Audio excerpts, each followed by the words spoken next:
어제 추석을 보냈고 또 내일까지 추석 연휴를 보내고 있습니다. 그런데 이 추석을 어떻게 보내고 있습니까? 우리가 명절을 당하게 되면 이 추석을 어떻게 보낼 것인가 라고 하는 그 철학이 빈곤합니다.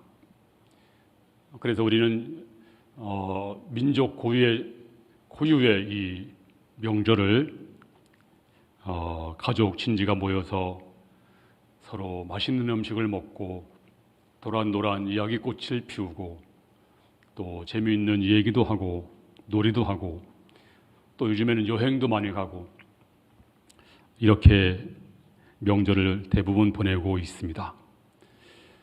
물론 이것도 귀한 것이지만 이것도 좋은 전통이지만 그런데 우리 그리스도인들은 이 명절을 당할 때마다 어떻게 생각하고 또 어떻게 접근할 것인가 여기에 대한 고민이 있어야 할 것입니다.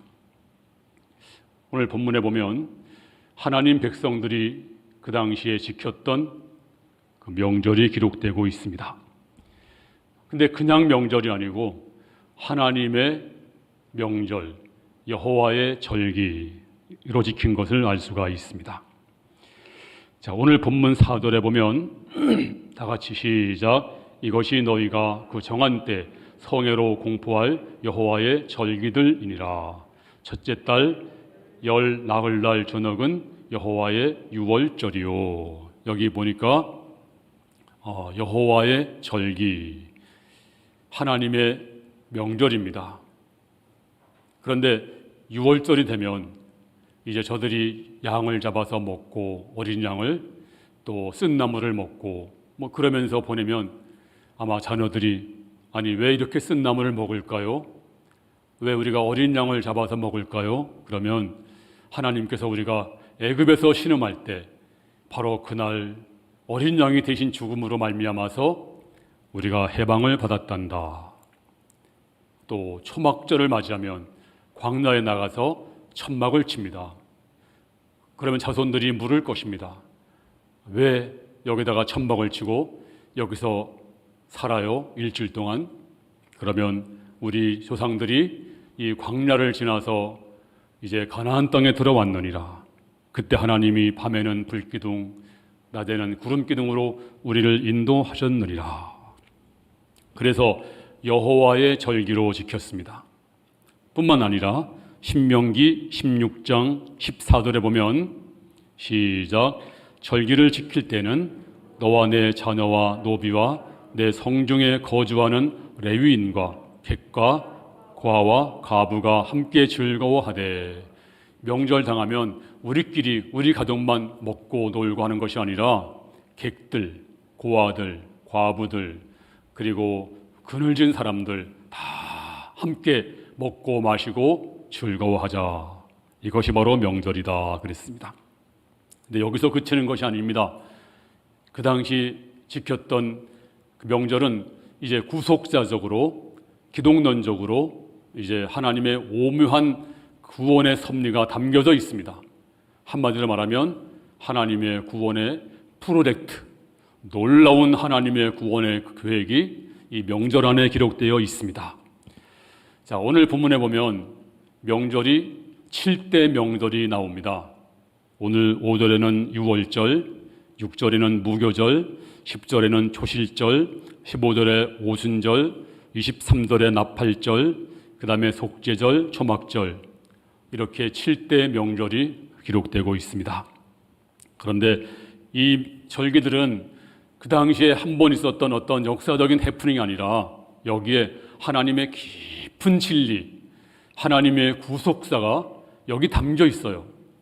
오늘 여러분들이 말씀을 잘 들으면 아마 우리 교우들은 이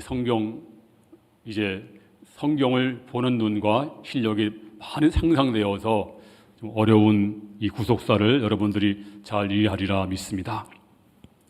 자, 그러면 하나님이 이 절기들 옛날 명절이 아니라 앞으로 나타날 위대한 사건, 예언적 명절은 무엇인가? 자, 첫째로 유월절입니다. 자, 유월절 아까 읽었지만 다시 한번 4절 말씀 시작. 이것이 너희가 그 정한 때 성회로 공포할 여호와의 절기들이니라. 첫째 달 열 나흘날 저녁은 여호와의 유월절이요. 자, 유월절은 정월 열 나흘, 그러니까 1월 14일입니다. 그런데 이 절기 안에, 유월절 안에 놀라운 심오한 구속사가 여기 담겨져 있습니다. 자, 모세가 이제 바로에게 하나님 백성을 내놓으라고 이제 선전포고를 합니다. 바로가 듣겠어요? 안 들으니까 하나님의 재앙이 막 임하는데 마지막 재앙이 뭘까요? 바로 애굽 사람의 집에 장자를 죽이는 무시무시한 재앙입니다. 이제 하나님은 하나님 백성을 위해서 한 처방을 말씀했습니다. 그 처방이 뭘까요? 어린 양을 잡아라. 그 어린 양의 피를 문 설주 임방에 바르라. 그러면 죽음의 사자가 피를 볼 때 유월 넘어가리라. 그 집에 성자가 살아도 피 없으면 아들이 죽는 겁니다. 그런데 그 집안에 강도가 살아도 피가 발라져 있으면 죽음의 사자는 넘어가서 그 집이 안전했습니다. 그러므로 피를 발랐느냐 안 발랐느냐 이것이 결정된 것입니다. 자, 출애굽기 12장 13절 말씀을 보겠습니다. 시작. 내가 애굽 땅을 칠 때 그 피가 너희가 사는 집에 있어서 너희를 위하여 표적이 될지라. 내가 피를 볼 때 너희를 넘어가리니 재앙이 너희에게 내려 멸하지 아니하리라. 죽음의 사자가 애굽 사람의 집에 장자를 다 죽이던 그날 밤에 피를 바른 집은 전부 구원을 받았습니다. 그런데 그날 죽은 어린 양, 그 어린 양은 단회적 사건이 아닙니다. 한 번 있었던 어떤 그런 사건이 아닙니다. 바로 이것은 훗날에 바로 이제 저 유월절 어린 양이 피 흘려서 피 바른 집은 다 산 것처럼 바로 훗날에 우리 주 예수님이 유월절 어린 양이 되어서 우리 위해 죽으시고 피 흘리신다. 이것을 예표로 보여주신 사건입니다. 자, 요한복음 1장 29절 말씀 시작. 보라, 세상 죄를 지고 가는 하나님의 어린 양이로다. 어린 양, 네, 큰 양이 아닙니다. 유월절 어린 양, 바로 예수님이 어린 양이 되신다라고 했습니다. 그리고 그 밑에 있는 고전 5장 7절에 보니까 우리의 유월절 양 곧 그리스도께서 희생되셨느니라. 유월절 어린 양은 그날 한 번 죽고 끝나는 것이 아니라 훗날에 바로 그 어린 양이 바로 예수님이 어린 양이 되신다. 그래서 그 문에다 피 바른 집은 산 것처럼 예수님으로 인해서 살 것을 우리에게 말씀해주고 있는 것입니다.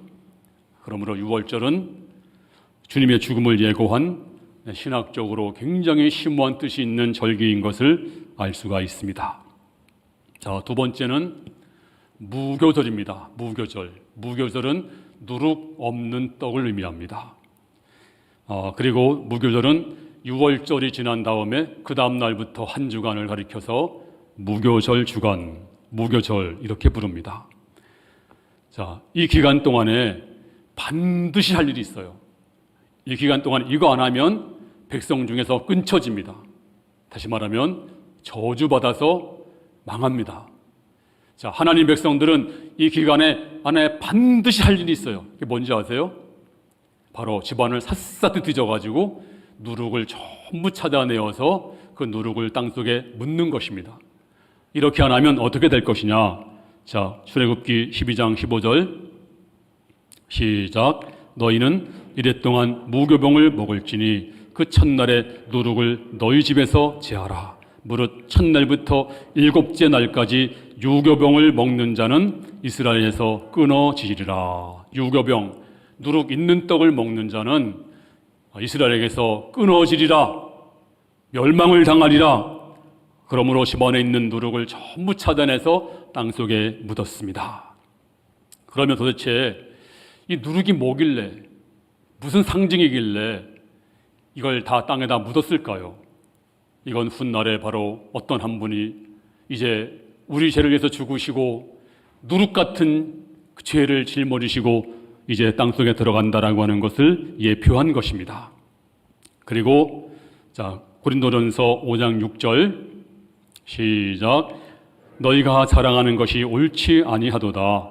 적은 누룩이 온 덩어리에 퍼지는 것을 알지 못하느냐. 여기 누룩은요, 적은 누룩이 온 동에 퍼진대요. 성경은 항상 이 누룩을 죄와 악을 상징했습니다. 그래서 바리새인과 서기관들의 누룩을 조심하라 그랬습니다. 그래서 이 누룩은 작은 거지만 전체를 썩게 만듭니다. 그래서 그날 밤에 하나님께서 그 누룩을 전부 찾아내어서 땅속에 묻어버리라. 이것이 뭘까요?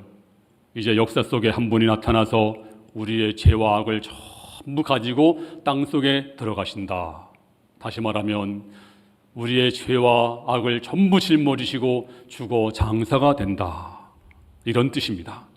자, 고린도전서 5장 7절 말씀 시작. 너희는 누룩 없는 자인데 새 덩어리가 되기 위하여 묵은 누룩을 내버리라. 우리의 유월절 양 곧 그리스도께서 희생되셨느니라. 할렐루야. 분명히 말씀해주고 있습니다. 이 묵은 누룩이 뭐냐? 우리의 모든 죄와 악인데 유월절 어린 양께서 이 모든 죄와 악을 누룩을 다 가리시고 땅속에 들어갔습니다. 장사지낸 바 된 것입니다. 그래서 무교절의 신학적인 뜻이 뭘까요? 누룩 같은 우리의 모든 죄를 우리 주님께서 다 가리시고 땅속으로 들어가셨다. 이것을 예표하는 것이 바로 무교절입니다. 무교절 그냥 한번 해프닝이 아닙니다. 우리에게 주시는 놀라운 하나님의 구속사가 있습니다. 이것을 깨달아야 됩니다. 그 다음에 세 번째 절기가 속죄절입니다. 자, 28절 말씀 보겠습니다. 시작. 이날에는 어떤 일도 하지 말 것은 너희를 위하여 너희 하나님 여호와 앞에 속죄할 속죄일이 됨이니라. 자, 유월절 양은 우리 주 예수님을 상징하고 예표한 것입니다. 또 누룩은 우리 주 예수님이 우리의 죄와 악을 전부 가지고 땅속에 들어가시는 것을 예표한 것입니다. 그래서 우리가 죄를 용서받을 수 있는, 우리의 모든 죄와 악을 제거할 수 있는 오직 한 길이 열렸어요. 바로 그 길이 예수 그리스도, 그분이 우리의 모든 죄와 악을 다 짊어지시고 가리시고 땅속에 들어가서 해결해 주신 줄로 믿습니다. 다른 길은 없습니다. 이번에 태풍 11호 흰남노가 와서 많은 피해를 입혔습니다. 참 안타까운 사실은 포항에서 그 시와 주차장에서 많은 분들이 정말 희생을 당했습니다. 정말 안타깝기 그지없습니다. 그런데 다행히도 두 분이 무사히 가족품으로 돌아왔습니다. 근데 이 두 분이 살 수 있었던 것은 그 안에 그 에어포켓이 있었대요. 공기가 있는 그게 있어가지고 두 사람은 이제 생명을 건졌다 그럽니다. 제가 신문에 보니까 어머니와 아들이 이제 똑같이 엄마가 그러면 문 열어주다가 이제 갇혀버린 거예요. 그러니까 물이 막 차오르니까 엄마는 뭐 부상도 있고 또 나이도 있고 그래서 나는 죽지만 너는 살아라. 빨리 나가라고 아들한테. 그러니까 아들이 그냥 나가 엄마 버려두고 간 거예요. 엄마는 이제 죽을 각오하고 거기 있었고. 근데 만약에 아들이 자기 때문에 지치하면 죽을까 봐 엄마는 아들을 빨리 나가라고. 또 자기를 살리려고 같이 살려고 하다가 자식 죽으면 안 되니까 이게 바로 엄마의 마음이 아니겠어요.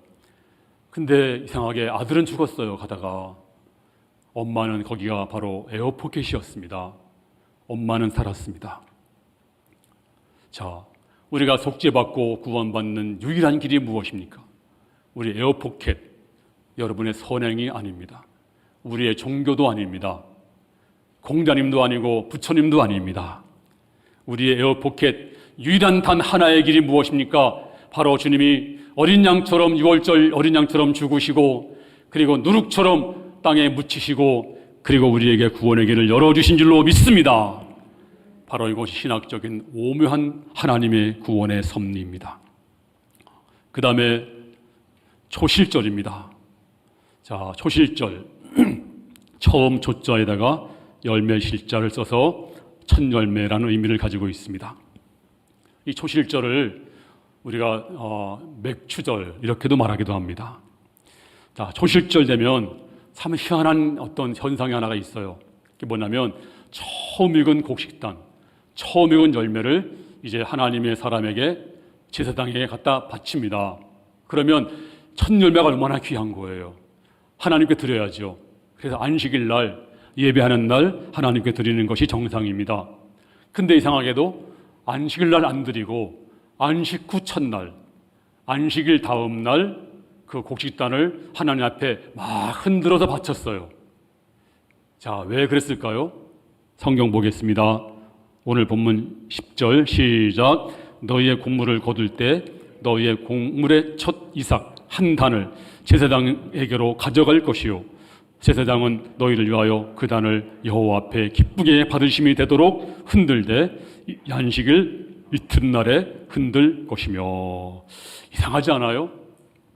그 첫 곡식을, 첫 열매를 안식일 날 안 드리고 안식 후 첫날 하나님께 흔들어서 드렸다.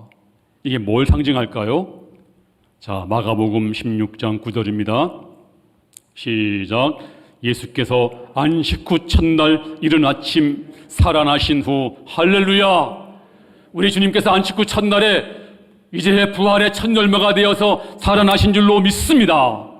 이래서 하나님 백성들이 첫 열매를 드린 것처럼 예수님이 첫 열매가 되어서 죽음을 이기시고 이제 스타트를 끊으셨는데, 고린도전서 15장 20절 말씀에 다 같이 시작. 그러나 이제 그리스도께서 죽은 자 가운데서 다시 살아 잠자는 자들의 첫 열매가 되셨도다. 할렐루야. 주님이 첫 열매가 되신 줄로 믿습니다. 안식 후 첫날에 옛날 하나님 백성들이 드린 그 첫 곡식이 안식 후 첫날 드린 것처럼 우리 주 예수님도 안식 후 첫날에 다시 부활해서 부활의 첫 열매가 되신 줄로 믿습니다. 초실절은 무엇입니까? 그냥 첫 열매 드렸다 이것으로 끝나는 것이 아니라 먼 훗날에 우리 주 예수님이 우리 위해서 어린 양처럼 죽으시고 우리 위해서 우리의 모든 죄를 우리의 누룩처럼 죄와 악을 땅속에다 묻어버리시고 장사 지낸 바 되었다가 다시 이제 3일 만에 부활의 첫 열매로 이제 죽음을 권세를 이기시고 부활하신 것을 믿습니다. 바로 이것이 신학적인 기독론적인 놀라운 심오한 절기가 바로 여기에 숨어 있는 것입니다. 자, 그 다음에 오순절입니다. 오순절. 자, 오순절은 어떤 절기일까요? 자, 오늘 본문에 있는 15절부터 16절까지 읽겠습니다. 시작. 안식일 이튿날 곧 너희가 요제로 곡식단을 가져온 날부터 세어서 7 안식일의 수요를 채우고 7 안식일 이튿날까지 합하여 50일을 계수하여 새 소제를 여호와께 드리되. 여기 보니까 초실절이 지났어요. 6월절 지나고 무교절 지나고 그 다음에 이제 초실절이 지나고 그 다음에 초실절 후에 안식일이 7번 지나갑니다. 자, 안식일이 7번 지나가면 며칠일까요? 7 곱하기 7이에요. 49일째가 됩니다. 그리고 그 다음 날이 바로 50일이에요. 그래서 성경에는 77절 이렇게 나타나기도 해요. 바로 이 날이 성일이었습니다. 바로 이날 되면 이제 떡 2덩이를 이렇게 구워가지고 하나님께 바쳤어요. 그리고 성회를 공포하고 이방인들 다 모여라 그래가지고 이방인과 어울러서 잔치를 벌였어요. 어떤 신학자는 말하기를 떡 2덩이는 하나는 유대인, 하나는 이방인이다. 그리고 성회를 선포하고 이방인이 함께 했던 것처럼 바로 오순절날 어떤 일이 벌어졌죠? 오순절날 신약에서 사도행전 2장에서 성령님이 오셔서 우리 가운데 임하신 줄로 믿습니다. 그리고 이 복음이 이방인에게 전파되어서 떡 2덩이처럼 하나님의 은혜가 임하는 축복이 넘쳐난 줄로 믿습니다. 지금도 성령님이 우리 가운데 오셨어요. 오순절날 우리와 함께 계십니다. 우리를 인도하시고 도와주시고 생각나게 하시고 죄를 깨닫게 하시고 인도하신 분이 바로 성령님이신 줄로 믿습니다. 자, 이래서 명절은요 그냥 먹고 노는 날이 아니에요. 구약의 어떤 사건으로 끝나는 것이 아닙니다. 하나님이 우리를 구원하기 위한 놀라운 구원 계획, 구원 프로젝트, 그것도 순차적으로 주님의 죽으심 유월절, 그리고 주님의 장사되심 무교절, 그리고 주님의 부활 바로 초실절, 그리고 이제 그 주님이 부활하신 다음에 지금은 우리에게 성령으로 오신 오순절, 이렇게 해서 구원의 그 밝기가 점점 더 밝아지고 있습니다. 자, 그 다음에 여섯 번째로 어떤 절기가 있나요? 아주 이상한 절기가 또 찾아와요. 아주 시끄러운 절기, 나팔절입니다. 자, 24절 말씀 본문이 있는 24절 시작. 이스라엘 자손에게 말하여 이르라. 일곱째 달 곧 그 달 첫날은 너희에게는 쉬는 날이 될지니 이는 나팔을 불어 기념할 날이요 성회라 어떤 노동도 하지 말고 여호와께 화제를 드릴지니라. 이제 오순절이 지나간 다음에 그 다음에 7월 1일 날이 바로 어떤 날인가요? 나팔절입니다. 나팔절 되면 나팔을 빰빠바밤 하고 붑니다. 전국 다 들리게 나팔을 힘차게 붑니다. 그러면 백성들이 예루살렘 성전으로 모여와서 함께 즐거워합니다. 자, 그러면 이 나팔을 왜 불었을까요? 심심해서 불었나요? 아닙니다. 여기도 심오한 구속사적인 뜻이 있습니다. 자, 데살로니가 전서 4장 16절 말씀 시작. 주께서 호령과 천사장의 소리와 하나님의 나팔 소리로 친히 하늘로부터 강림하시리니 그리스도 안에서 죽은 자들이 먼저 일어나고 17절. 그 후에 우리 살아남은 자들도 그들과 함께 구름 속으로 끌어올려 공중에서 주를 영접하게 하시리니 그리하여 우리가 항상 주와 함께 있으리라. 할렐루야. 그날이 되면, 주님이 재림하시는 그날이 되면 나팔 소리가 천지를 진동합니다. 누가 부는가요? 성경에 보니까 천사장의 나팔 소리, 바로 주님이 재림하시는 소리입니다. 그러면 나팔 소리가 들리면 가장 먼저 어떤 일이 벌어져요? 바로 죽은 자들이 먼저 일어납니다. 그 다음에 살아있는 우리도 이 몸이 썩지 않을 몸으로, 영광스러운 몸으로 변화가 됩니다. 그리고 우리가 주님을 맞이하면서 주님과 더불어 이제 주님 맞이하는 그런 놀라운 행사가 펼쳐지는데, 자, 고린도전서 15장 51절 말씀 시작. 보라, 내가 너희에게 비밀을 말하노니 우리가 다 잠잘 것이 아니요 마지막 나팔에 순식간에 후련히 다 변화하리니 나팔 소리가 나매 죽은 자들이 썩지 아니할 것으로 다시 살아나고 우리도 변화되리라. 할렐루야. 주님의 나팔 소리가 나면 여러분들이 다 순식간에 변화될 줄로 믿습니다. 영광스러운 몸으로 변화될 것을 믿습니다. 이게 하나님 말씀이에요. 나팔절, 그렇습니다. 나팔절, 이제 주님이 다시 오시는 재림, 바로 이것이 나팔절입니다. 내 주님은 다시 오십니다. 이제 곧 나팔이 불 것입니다. 그리고 주님께서 말씀한 그 예보들이 다 지금 다 이루어지고 있습니다. 자, 이번에 태풍 피해가 그래도 조금 적었습니다. 물론 당하신 분들은 마음이 아프지만 우리가 보면 태풍 피해가 많이 적었다, 이런 보도를 볼 수가 있습니다. 왜 적었을까요? 적은 이유는요, 대비했기 때문에. 철저한 대비, 믿고 대비했어요. 바람이 안 불어도, 날씨가 좋아도 태풍이 온다 그러니까 며칠 전부터 열심히 대비했습니다. 그리고 태풍을 믿었어요. 올 거다 믿고 준비했습니다. 그래서 어떤 기상학자가 말하기를, 만약에 이런 정도의 태풍이 후진국에 불었다면 아마도 수만 명이 죽었을 거다 그래요. 보세요. 일본에 지진이 나도 큰 피해가 없습니다. 근데 똑같은 지진이 나도 후진국에 나게 되면요, 많은 사람이 희생이 됩니다. 왜 그럴까요? 대비가 안 돼 있어서 그런 거예요. 이번에도 우리가 모래주머니도 쌓고 창문도 잘 정돈하고 그리고 밖에 나가지 않고 그랬더니 이제 우리가 피해를 입긴 입었지만 많은 피해는 없었습니다. 중요한 거는 태풍을 믿었습니다. 태풍을 대비했습니다. 마찬가지로 주님께서 확실한 예보했습니다. 다시 올 것이다. 이보다 더 확실한 예보는 없습니다. 근데 우리가 준비해야 됩니다. 그날에 이런 징조가 있을 것이다. 마태복음 24장 7절에 곳곳에 기근과 지진이 있으리니 이 모든 것은 재난의 시작이니라. 곳곳에 기근과 지진이 있을 것이다. 지금요 유럽은요 1000년, 2000년 만에 기근이 있어가지고 강바닥이 갈라지고 1000년 전, 2000년 전 유물이 막 나타나요. 지금 이제 더 비가 안 오면 정말 대재앙입니다. 그리고 저 아프리카 말할 것도 없고, 그리고 남미, 중국, 인도 지금 기근 때문에 지금 엄청난 피해를 입고 있습니다. 우리나라는 참 감사할 수밖에 없어요. 우리가 4월 달에 저 어딘가요? 저기 춘천에 있는 소양강이 말랐다고 해서 뭐 큰일 났다고 했는데 비가 얼마나 많이 왔는지 지금 만조가 되어서 누가 그러더라고요. 내년 봄까지 우리는 수도권은 걱정 없다고, 충주호하고 소양호가 그냥 물을 엄청나게 많이 받아놔가지고 걱정 없대요. 물론 우리가 좀 피해가 있었지만 그래도 이런 나라가 어디 있습니까? 이런 나라가 정말로 감사합니다. 요한계시록 6장 8절에 보니까 내가 봄에 청황색 말이 나오는데 끝한 자 이름은 사망이니 음부가 그들을 따르더라. 그들이 땅 4분의 1의 권세를 얻어 검과 흉년과 사망과 땅의 짐승들로서 죽이더라.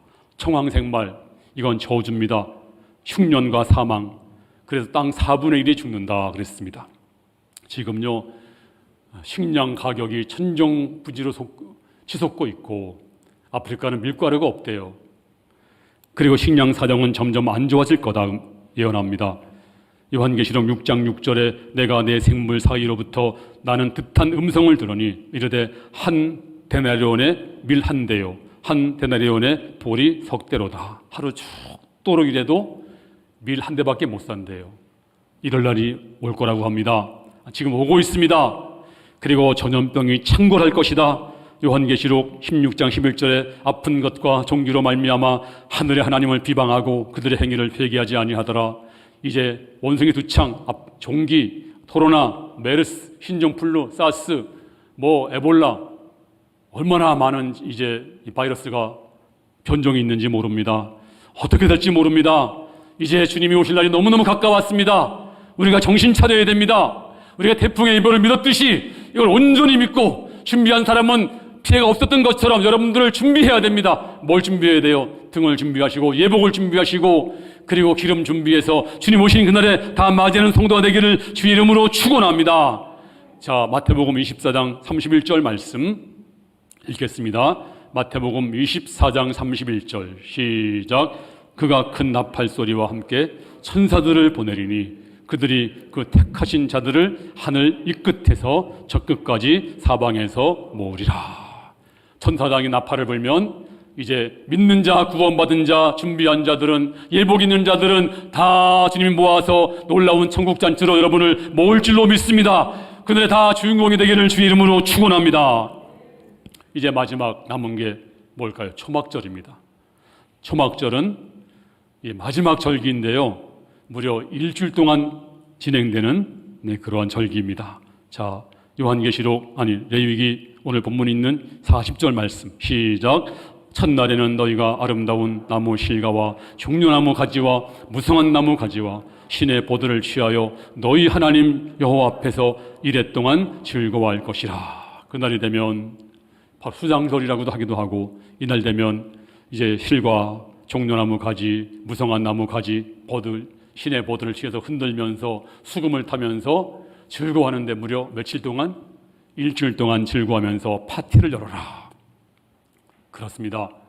이 놀라운 파티, 이 초막절의 파티는 뭘까요? 주님 재림하시면 끝나는 것이 아니라 놀라운 초막절의 파티가 벌어집니다. 하늘 파티가 벌어집니다.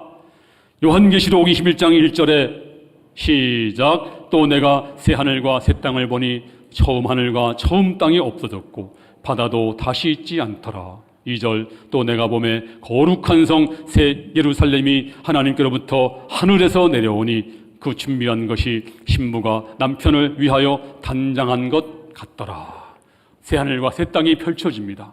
그리고 어린 양의 혼인잔치가 벌어지는데, 이제 어린 양의 혼인잔치 신부가 남편을 위해서 준비 단장한 것 같더라. 큰 잔치가 벌어지는데요. 바로 그날에 우리가 주인공들입니다. 그렇습니다. 한 절만 더 봅니다. 요한계시록 19장 7절 시작. 우리가 즐거워하고 크게 기뻐하여 그에게 영광을 돌리세. 어린 양의 혼인 기약이 이르렀고 그 아내가 자신을 준비하였으므로 천사가 내게 말하기를 기록하라. 어린 양의 혼인잔치에 청함을 받은 자들은 복이 있도다.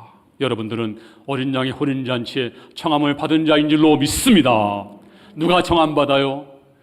바로 6월절 어린 양 예수님을 온전히 믿고, 그리고 무교절 이제 주님께서 장사 지냄으로 말미암아서 우리의 모든 죄가 다 그분께로 옮겨갔고, 이제 그분이 다시 초실절 부활하심으로 말미암아 우리 역시 부활할 것이고, 또 그분이 성령으로 오셔서 우리 가운데 거하시고 그분의 인도함 받는 사람들, 그리고 나팔소리 나면 이제 들림 받아서 혼인잔치에 참여할 사람들, 바로 이 사람들이 이 혼인잔치에 참여할 줄로 믿습니다. 어떤 사람들일까요? 정말로 교회 중심으로 하나님 사랑하고 복음을 전파하고 늘 기도하고 주의 종을 위해서 기도하고, 그리고 복음을 위해서 기도하고, 그리고 영혼을 위해서 기도하고 눈물 흘리던 사람, 주님이 그 눈물을 닦아줄 줄로 믿습니다. 근데 흘린 눈물이 없는데 뭘 닦아주겠어요? 흘린 눈물이 있어야 됩니다. 충성하느라고, 봉사하느라고, 정말로 헌신하느라고 흘린 눈물이 있는 자, 주께서 눈물 닦아주시고 이 놀라운 혼인잔치에 여러분이 주인공이 될 줄로 믿습니다. 이제 구약과 신약은 하나입니다. 구약 따로 신약 따로가 아닙니다. 오늘 구약에 있는 7 절기들은 바로 우리 주님이 신약에서 다 그대로 이루어지는 하나님의 구속사, 하나님의 놀라운 구원의 섭리입니다. 우리 많은 분들은 구약은 이제 뭐 그림자이고 구약은 좀 시원찮고 신약이 진짜다, 그런 이단도 있습니다만 성경은 똑같이 중요합니다. 그래서 구약에 있는 말씀이 신약에서도 완성되어지고 있어요. 예를 든다면 구약에서 안식일을 지켜라 그랬습니다. 근데 신약에서는 안식일 이상으로 주일을 지키면서 우리가 예배드리면서 한 주일 전체가 다 주님의 것입니다. 구약에는 11조를 드려라. 근데 신약에는 11조뿐만 아니라 심에 지나도록 드리라. 우리 모든 게 다 주님의 것이다. 또 구약 신약에는 안식일을 지켜라. 하지만 신약은 너희 몸을 하나님께 제물로 바쳐라. 영적 예배니라. 몸 전체를 드려라. 그렇습니다. 구약에는 살인하지 말라. 신약에는 미워해도 살인이다. 누구 미워하는 사람이 있습니까? 살인죄를 짓는 겁니다. 또 구약에는 간음하지 말라. 신약에는 음흉한 품어도 간음이다. 더 완성되고 있습니다. 구약에는 하나님의 사람들 존경해라. 신약은요, 더 좋은 걸 함께하라, 존중해라, 사랑해라. 이 모든 게 다 완성되고 있어요. 그래서 구약은 신약의 그림자가 아니라 구약과 신약은 하나이고, 그리고 그 예언들이, 명절들이 신약에 와서 다 완성되는 것입니다. 그래서 우리가 이제 이 명절을 당하면서 하나님 감사합니다. 이 명절은 바로 우리의 것입니다. 명절 주인공이 우리가 되게 하여 주시옵소서. 한 심령도 버림받지 말고 어린 양의 혼인잔치에 다 참여하는 복된 성도 되기를 주님의 이름으로 축원합니다. 할렐루야.